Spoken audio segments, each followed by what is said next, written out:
we got this about arenas, and we've got the WNBA themselves, the owners. Oh, they're about to play some hardball. They've said, we're not going to lock out. We're going to go into a status quo. So what are they about to do? They're about to tempt these players with some money. You want to see a fracture in the Players Association?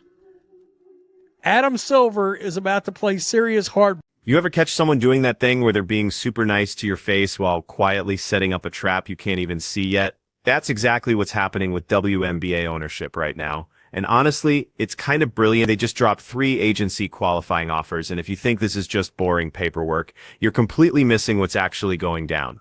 This whole thing isn't really about contracts at all. It's about who gets to call the shots when things get heated. And trust me, everything is about to get flipped upside down.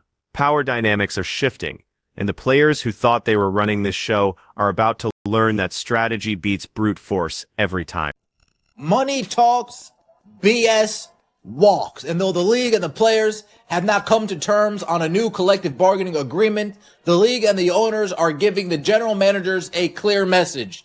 Send out free agent offers anyway. Maybe if we dangle some dollars in front of these players' faces, they're more likely to say, I can go for a paycheck right now. Oh, I know we're all strong on this front, but I'm kind of hungry for a meal. So the ownership group finally got tired of pretending everyone was equal partners in this whole temperature control situation and decided to grab the thermostat back. They spent years just sitting there nodding while the players' union drove negotiations like some sketchy amusement park ride with broken safety equipment. But apparently the grown-ups in the room hit their limit.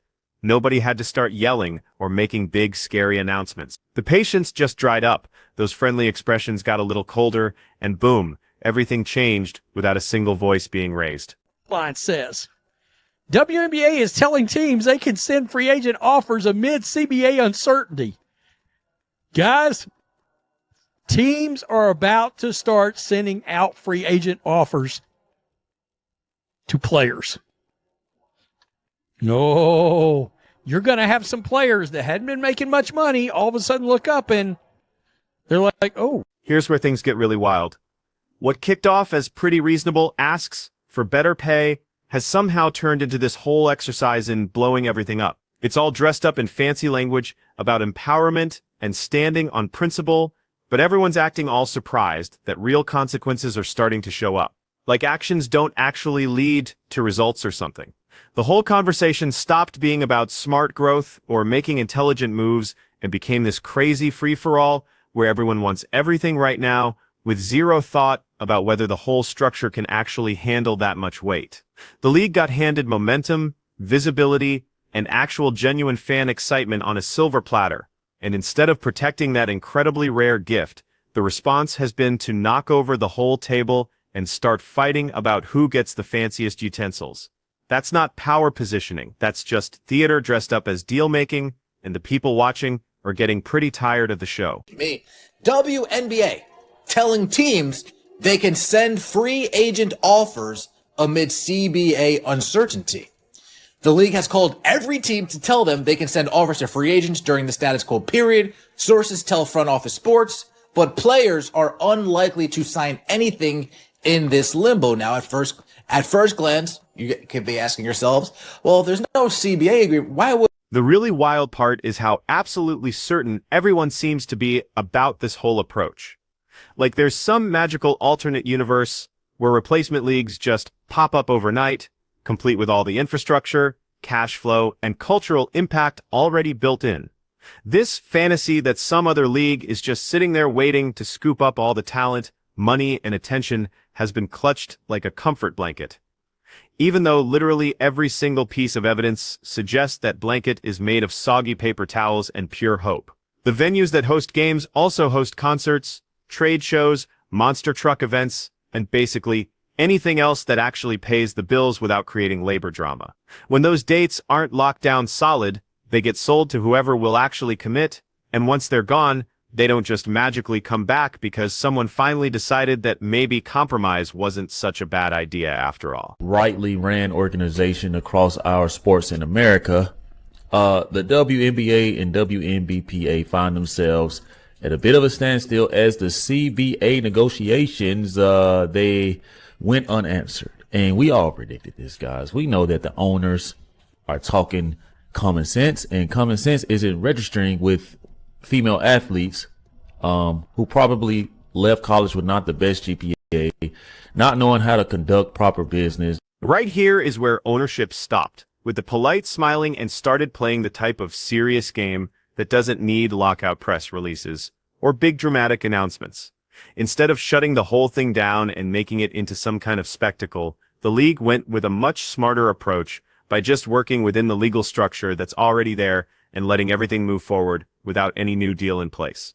What you get is a power move that looks like boring administrative work, and it's absolutely devastating. Here's how it works. Under labor law, when agreements run out, certain things are allowed to keep happening unless both sides shake hands and agree to freeze everything. And free agency qualifying offers are right in that sweet spot. It's super easy to take a hard stance when the whole argument lives in press releases and Twitter wars. But it gets a whole lot trickier when a player who has never seen real money suddenly finds themselves looking at an offer that could completely change their financial world. Principles tend to get a little shaky when rent money, security, and long-term stability walk into the room. On this day, we're supposed to have WNBA free agency negotiations happening today. Now, it's supposed to go on from today, I believe, till February the 6th. Now, as of right now, like I stated, we haven't got any update on any free agency news. Now, with that being said, an article has been released talking about WNBA stars reportedly won't sign contracts until... The union's move to act like this doesn't matter has been totally predictable and not convincing at all. Trying to frame free agency moves as meaningless without a fresh agreement completely ignores how actual humans respond to real opportunities. Saying it's pointless doesn't stop someone from pulling out a calculator, and math never loses when the numbers start looking like life-changing income instead of symbolic victories. The whole story changes whether anyone wants it to or not. What makes this situation extra spicy is the mix of players we're talking about here. The league isn't just packed with superstars who have endorsement money and international revenue flowing in. Some players have been grinding for years, making just enough to get by, and those players are way less likely to treat a qualifying offer like some abstract idea. When someone who is barely making ends meet suddenly sees a road to actual financial security, team solidarity becomes a much more complicated discussion. The genius of this whole approach is how quiet it is. Nothing's being forced, and nobody's making threat. Ownership is just letting the system that already exists do its thing. While the union argues about whether any of this should even be happening, that mismatch alone creates problems. One side is dealing with real opportunities right now, while the other is trying to keep everyone together when individual motivation is pulling in different directions. Just a random thought, but I think that even Caitlin Clark at this point, at least she understands. And I know a lot of people feel like Caitlin Clark is, you know, the put on the pedestal. She's the flower child and whatnot. But we've seen reports where she's come out and said, yeah, I get what's going on and we do need to be paid. But at the same time, we need to play basketball. Okay. She's between a rock and a hard place. If you ask me, it's either she complies or next season she's going to get blacked out. This gets even more interesting when you think about players who are sitting on the edge of huge pay bumps under the frameworks that were being discussed before. Even if those exact amounts aren't set in stone yet, just knowing that kind of money might be available changes everything about expectations. Once someone starts believing they're worth way more, sitting around waiting stops feeling like smart strategy and starts feeling like punishing yourself for no reason. From a deal-making perspective, this is exactly the kind of pressure that makes things happen fast. Urgency replaces all the posturing. Players who want answers, security, and forward movement suddenly get motivated to push for getting things done instead of making them worse. Without a finished agreement, being able to confirm dates, plan logistics, and work with venues gets more and more shaky. Arenas don't get sentimental and they don't hold weekend slots open because of loyalty. As those dates start disappearing, the consequences get very real, very fast. A season without a schedule isn't actually a season. Every lost date makes what comes next more complicated, and every complication adds cost, stress, and uncertainty. Eventually, reality hits that pushing too hard can end up costing more than just negotiating position. I've been holding off on making videos about the WNBA and this collective bargaining agreement because honestly, it just pisses me off as a business guy. However, I had to get on here because I'm seeing that they keep turning stuff down, and I'm seeing what's happening with Unrivaled. And one of the things I realized, I'm like, why is this thing making me so mad? Why is this stuff making me so mad? In my mind, in the business world, a business should actually create revenue. This is where the whole thing becomes almost funny in a twisted way. The big push for maximum control and money actually risks destroying the exact platform that makes any of this possible in the first place.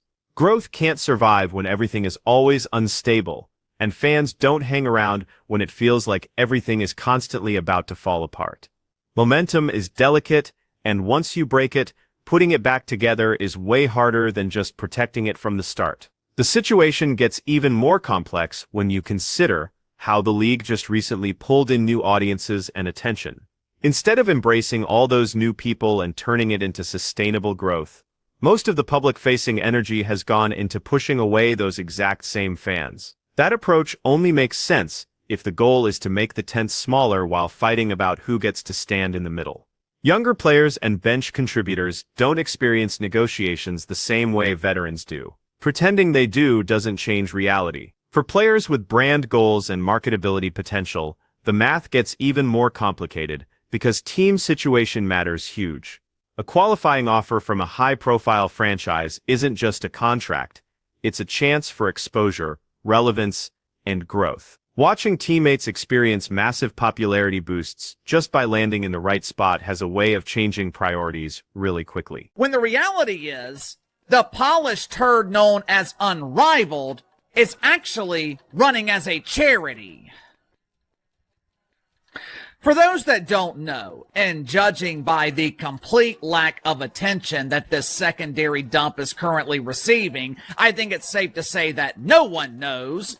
Monday afternoon, Unrivaled officially started their second season of huge embarrassing failure.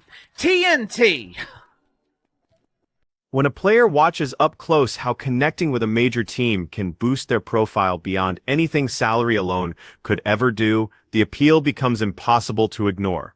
At that point, holding up free agency activity stops feeling like having principles and starts feeling like shooting yourself in the foot. Career windows are tiny, and momentum almost never waits for group meetings. Ownership gets this dynamic perfectly, which is why the whole move feels less like a threat and more like a teaching moment.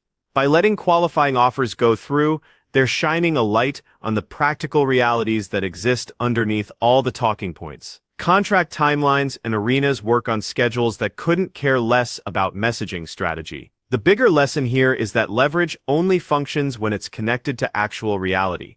And reality has this habit of showing up whether you invite it or not. The league can handle tough negotiations, but it can't handle endless chaos driven by badly calculated conflict. This approach doesn't promise a smooth ending, but it does promise that something will happen because standing still is no longer possible. Every offer that gets sent creates a new factor, and every new factor increases pressure to wrap up talks before preventable damage becomes permanent. And I'm sitting here and we got Caitlin Clark on one hand, and we got Angel Reese on another hand. The female version of Larry Bird and Magic Johnson from my day of being young and watching the NBA grow once they built around those two superstars. But it's clear that the powers that be in the WNBA Players Association don't want to actually generate revenue. So I've said in previous videos, this is a social justice warrior league. But I'm going to say this, guys. The way the WNBA players want this thing to run is like a Somali. At the end of the day, this whole situation works as a reminder that power moves don't always show up with dramatic flair. Sometimes they arrive quietly, dressed up as following existing rules, and let human behavior handle the rest. When money, opportunity, and timing all line up, ideals tend to have conversations with reality, whether they want to or not. The owners didn't need to yell, threaten, or lock anyone out to make their point clear, because they understood that incentives talk louder than press statements. By letting the process happen naturally, they managed to tip the scales without ever looking like they were trying to. That's not aggression, that's chess. As days go by, and more information comes out, it's going to get harder and harder to pretend this is all theoretical. Offers are going to get evaluated, dates will either be lost or locked down, and priorities will shift accordingly. At that point, the question won't be who's winning the public relations battle, but who's ready to deal with what happens when you drag things out too long. Every extra day without resolution quietly moves leverage away from group ideals and toward individual math.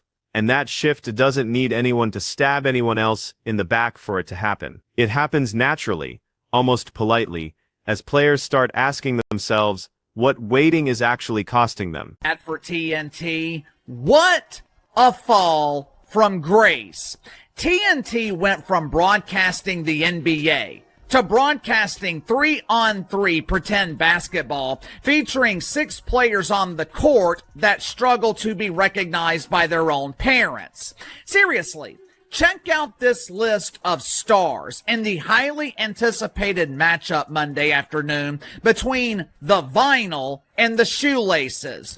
The tough truth is that time doesn't stay neutral in negotiations like this one.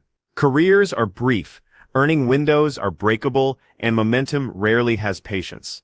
A delayed season doesn't hit pause on bills, training, or missed opportunities.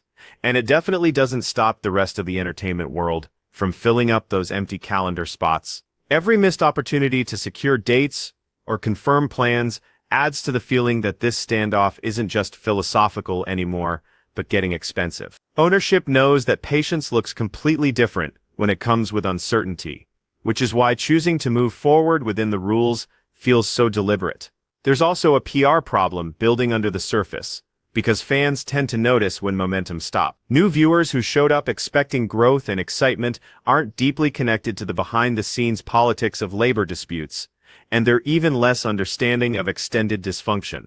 Enthusiasm disappears quietly, and when it goes, it almost never comes back at the same level. Now, with that being said, I'm not going to waste any time. We're going to head right on over to X and pull this statement on up. It stated, as the current WNBA CBA expires at midnight, the WNBAPA issued a statement Friday criticizing the league's handling of negotiation and returning players' demands for revenue sharing, improved working conditions, and long-term protection.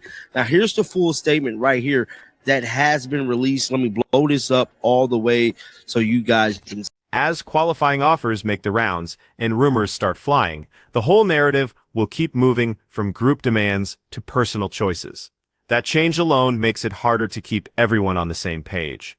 Not because players are disloyal, but because they're human. What makes this moment especially telling is how little work it took to shift the balance. No big confrontation, no sweeping declarations, just a reminder that the system keeps running whether everyone agrees or not. That realization alone forces everyone to recalibrate, because fighting reality is exhausting, and eventually exhaustion always wins. If nothing else, this whole episode shows how fragile leverage can be when it's built on assumptions instead of actual infrastructure. Confidence without backup plans isn't power, and unity without adaptability isn't strength. As things keep moving, those lessons will get harder to ignore, especially for anyone still thinking that waiting longer somehow makes the outcome better.